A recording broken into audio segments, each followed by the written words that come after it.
Everyone welcome back to our channel. ఈరోజు మనం మామిడికాయతో వడియాలు పెట్టుకుందాం. ఇప్పుడు ఒక మామిడికాయని తీసుకొనేసి పైన ఉన్నటువంటి పొట్టనంతా కూడా తీసేసి తురుముకొనేసి పక్కన పెట్టేసుకుందాం. ఇప్పుడు ఈ మామిడికాయ వడియాలు కొంచెం కారంగా కొంచెం పుల్లగా భలే ఉంటాయండి. ఇప్పుడు ఒక బౌల్ తీసుకొనేసి అందులోకి 1 కప్పు దాకా తురుముకున్నటువంటి మామిడికాయ తురుము కూడా వేసుకొని 1 కప్పు అటుకులను కూడా వేసుకొని బాగా కలుపుకోవాలి. ఇప్పుడు అందులోకి 1 స్పూన్ కారం, 1 స్పూన్ సాల్ట్, 1 స్పూన్ జీలకర్ర, 1 స్పూన్ వాము కూడా వేసుకొని బాగా మిక్స్ చేసుకోవాలి. వాటర్ ఏం వేయకూడదండి.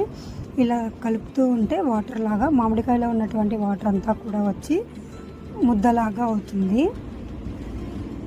చూడండి, ఇలా బాగా కలుపుకొనేసి ముద్ద వచ్చేంత వరకు ఒక ప్లేట్లో తీసుకొనేసి రౌండ్గా చేసుకొని పక్కన పెట్టేసుకోవాలి.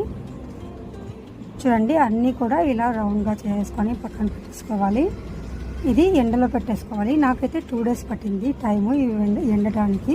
చూడండి, ఫస్ట్ డే అయితే ఇలా అయ్యింది, కొంచెం మెత్తగా అనిపించింది, అందుకే నేను ఇంకొక రోజు కూడా పెట్టాను.